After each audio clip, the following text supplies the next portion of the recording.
Hello and welcome. We're here in Westminster in Adam Street, and I'm here with the retail champion, the champion that is Clare Rayner. Hello, Clare. Hi. So, tell us a bit about how you got that name. Well, it's quite a funny story actually.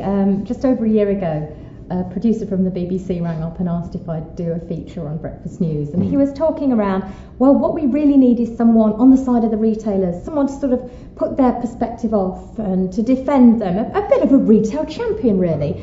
And I thought, blimey, that's a good phrase, isn't it? I quite like that. And I said, do you know, can I use it? And he said, oh, be my guest. So that's where it came from, and it sort of stuck.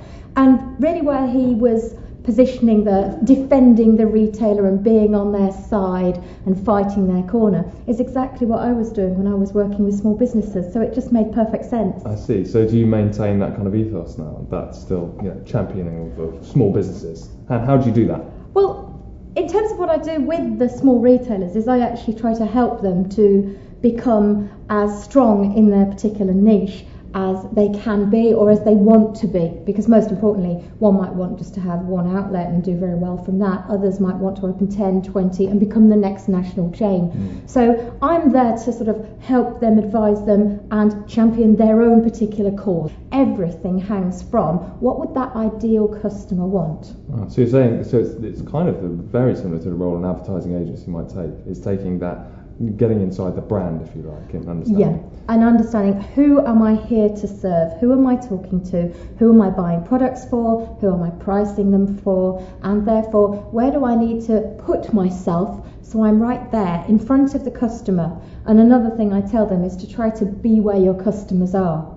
And it's their duty in a way to make sure they put themselves in front of their customer and identify the locations and the channels to market where their customer is most likely to be. Yeah, so you're talking about physical locations and of course locations as for well as marketing online, as well as online and anywhere else. So if it happens to be that they like to deal with ladies that lunch, let's say, then perhaps they ought to have a party plan so that they can build in selling to their ideal customer through an ideal channel. Okay. And so you mentioned online and obviously e-commerce, we'd be fools not to mention it, and its rivalry with the high street retail. How do you see that balance at the moment? Well, I don't see it as a rivalry because any retailer starting out today could start as what they call pure play, meaning e-commerce only, but most are actually venturing into what's called multi-channel, which in the very bare essentials involves having a physical outlet as well as an online presence. But actually it's about having multiple routes to market which the customer can interact with in different ways.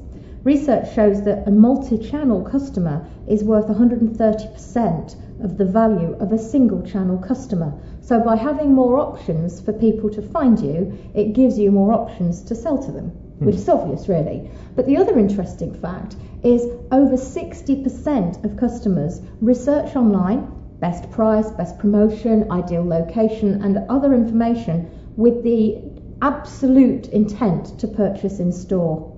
So if you haven't got physical locations, you're missing a key part of the customer decision process. That's interesting. I think I'm part of that 60%. I very rarely buy online, actually. I always research and then go and do it. And there are other people who would go and research in store to see the product, touch it, feel it, and then go home and buy it online for the convenience of booking an order to the home. So they play off against each other. Of course, because you can get stung on things like eBay, can't you? People send you a picture of a Rolex watch instead of the actual thing. So how do you see then, I mean, obviously we can't deny that part of the recession is the fallout of the recession has been people like Woolworths closing down and big names. I mean, where do you think they went wrong? I mean, it's shocking to see such big names kind of really struggling. Yes, and I hate to say it, but I spent a fair bit of my time working with people like Woolworths and Habitat and Thresher, 3 companies who have all disappeared. Now, each of those have had different problems, different reasons for why what happened, but a lot of those reasons, when you boil it right down, comes to a strangulation on the cash flow. And for any business, small, large, cash flow it's like the air that we breathe. We can't exist without it.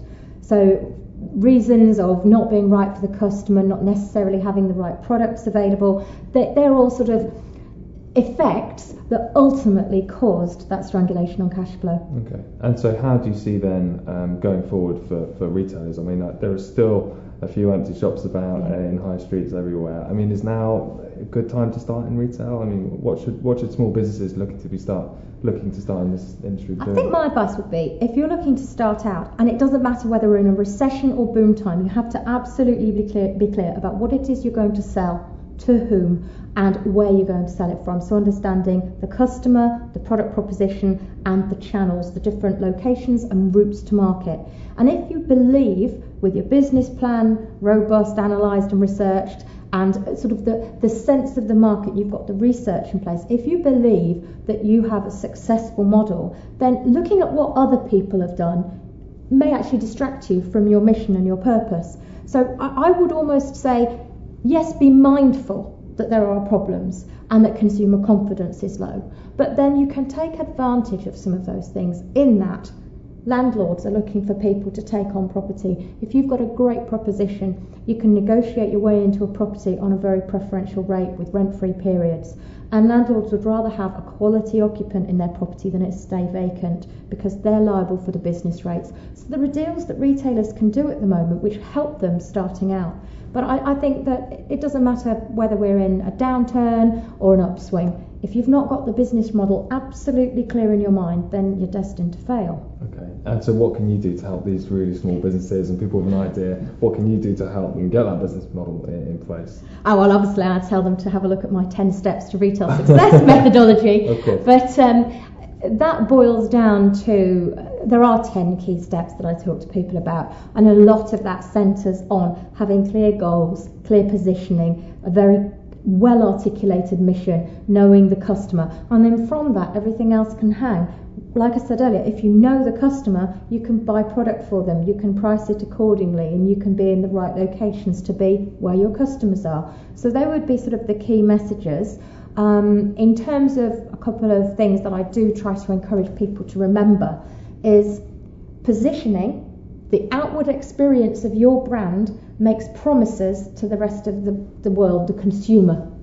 And if you then fail to meet those promises that you've made, whether they were implied by the luxury quality feel of the brand or whether they were explicit by advertisement or marketing material, if you fail to meet those promises, then you fail to meet an expectation, which gives you a customer service issue. And that's going to be an absolute no-no, because a small business needs to secure customers.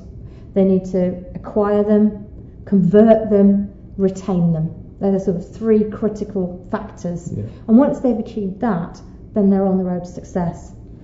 It's interesting that you mentioned customer services as a big, obviously a huge factor in any retail business, and the introduction of lots of social media sites and things. How is that impacting? Because people now have a platform to give their feedback. And that fits in with the whole be where your customers are theme. Yeah. Because if you know that your customers are on Facebook or Twitter, if they're likely to be talking about your brand, at the very least you need to do is be listening and communicating with them, thanking them for nice comments and addressing negative comments, not just putting your head in the sand. It's all part of the same ethos of be where your customers are. Absolutely. Well, go and check out Clare's 10 tips. If you're starting a retail business or you're thinking about it, you can't really go far wrong. Thank you very much for joining us. Thank you. Thank you. Thanks a lot.